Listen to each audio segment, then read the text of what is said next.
Welcome back to my podcast, boys and girls. It's me, the Uncommon Professor. It's really Matt. That's who I really am. Kind of a new look, trying some new video stuff, trying a different camera. Really new look. Look up there. Those are a couple of books I wrote.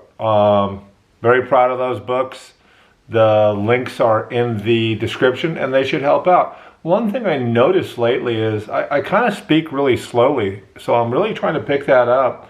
So I am caffeinated to the gills right now, which is a good thing. So today I want to talk about, what if I got to make a university? What would I change? What rules would I do? And so what I'm saying is, I'm saying starting from scratch. Now, let me start this way. I've seen a lot of people do this. Trump University, Peterson Academy, University of Austin, all very disappointing, especially UATX. Like, come on. That, to me at least, it's my opinion, that place looks like a money grab. Your Polaris system, pick it up. Let's go. Get some classes. So don't say you're going to be this big university with great outcome, and all of a sudden people are having to pay to go do your Polaris program, and what do they get from that? Are they smarter? So in my university, I look at these other ones, my main thing is outcome. What is your outcome? Now, I guess I'll start this way. No. With the word no. Here's what I don't have. First one, no paper. Ever. No such thing as a paper book. Don't want it. Digital has been around. This is not like it's a new technology. Digital has been around since the turn of the century. Some of the ebooks out there, some of the interactive ebooks out there are astounding. Why in God's name are you cutting down trees, making paper, sending it to Connecticut? Basically, that's where a lot of academic books are printed. Using ink, spending time, using a diesel truck to get it on a pallet across the country to someone's bookstore, and literally doing your best to raise the cost at every step. It's so weird. Every book can be digital, every one of them. And when they're digital, and when you reduce the cost of all that bullshit supply line I just talked about, they're cheap. Same information, plus they have a lot of tools in them. And that's a really good thing. All right, next, no. No tenure. Sorry. There is no tenure. Now, let me explain tenure a little bit, what it is and where it came from. Here's where it came from. Let's say like 100 years ago, some professor was working on something, or even in the 50s, and they were totally into it, but a new administration would come in and go, nope, we're not doing that anymore. So that professor, if they had tenure, would say, yep, yes we are. It was a protection of research. So today, no, not at my school. What my school would do is what every other organization does. Do your job really good, professor, whoever the fuck. Well, do your job really good, professor, whoever you are. And like everybody else, you can move up the food chain because you're really good at your job. Not tenure. Not having some, how do I put this? Not having your goal being tenure. Wow, no, we're not doing that. Here's another thing. No PhD program. I'm not a farm for other universities. What you may or may not know about PhDs is they don't pay tuition. We pay them. A typical stipend for a PhD student would be about $20,000 a year, and that's not including their travel expenses to go to conferences, to go talk to other professors, to hopefully they can go get a job at a different university, not being a PhD farm. And while I'm at it, no, well, I shouldn't say it that way. I would take the emphasis off of the PhD. I'm not saying it's a bad thing, I'm saying it's a cool thing. I don't have one. However, just because you have one, why is it only that PhDs get to go in positions that steer the school? Now, I just kind of discovered this a couple of days ago. This is kind of weird. I didn't realize this. I've been at university for 21 years, and I was in business for 21 years. And I think I did pretty okay. I was an assistant vice president at one of the largest banks in the country. Yay.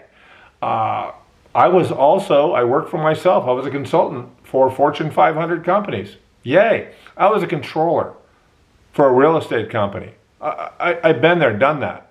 But since I don't have a PhD, and maybe this is why I thought of this, but since I don't have that, I'm not on any kind of steering committee, and I never will be.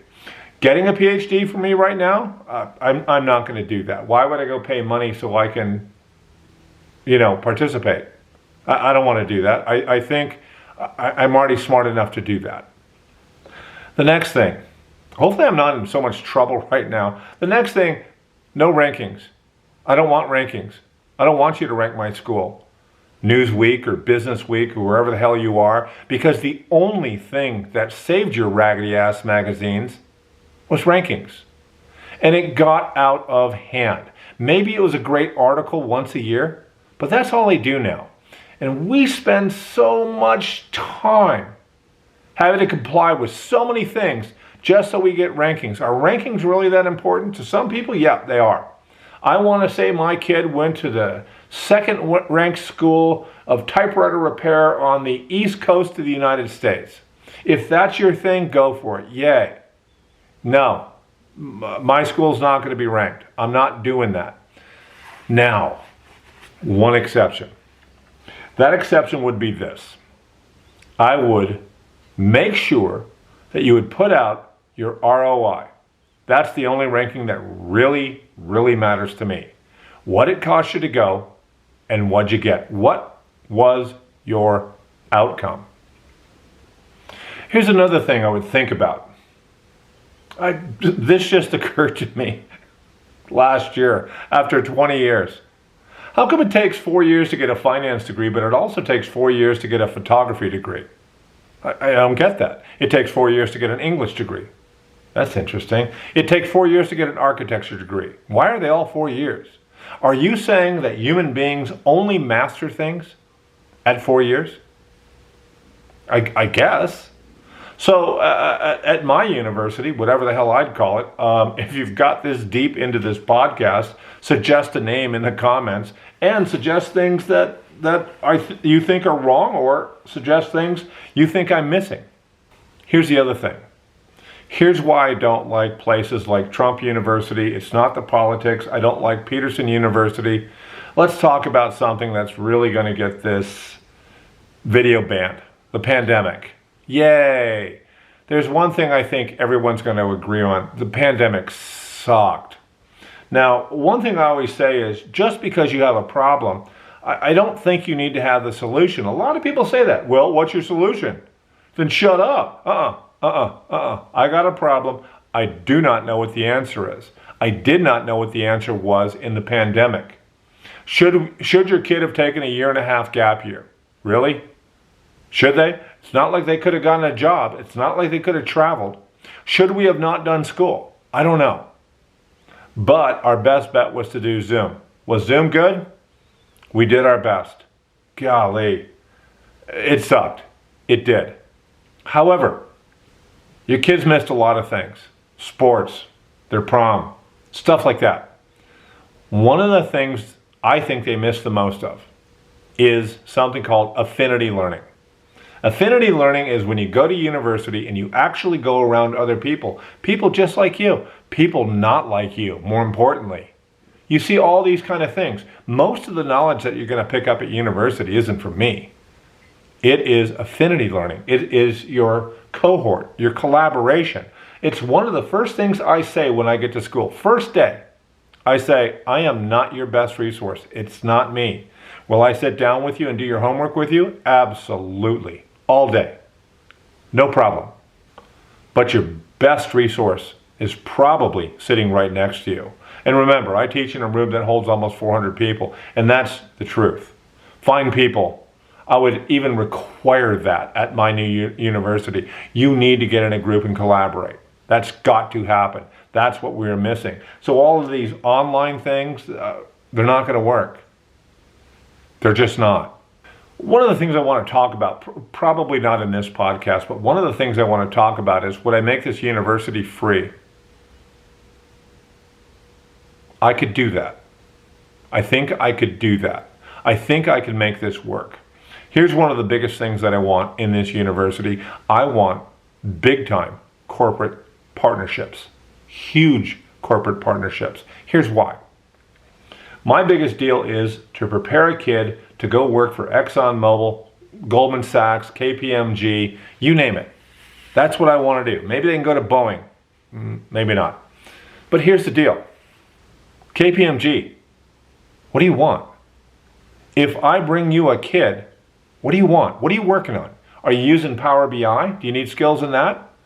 Do you need skills in Tableau, Excel? Do you need sword skills, nunchuck skills? What do you need? Tell me. Come to my university. As a matter of fact, I'll go there. I'll sit down with you.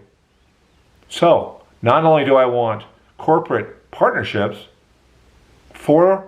in return, what I'll give you for your corporate partnership, I will give you advertising throughout my school, throughout those ebooks I was talking about. I don't have any problem with that. I don't have any problem that I'm actually trying to make money. So, the biggest thing I'm probably trying to avoid is federal funds. I don't want your federal funds. Your federal funds come with too many strings attached. I don't want to have to do those things. So I guess after all this rambling, what I really want is a great outcome for a student who's going to get a great job at a great price. Easy enough. And corporations, you're going to help me. I'll see you next time on the Uncommon Professor podcast. Peace.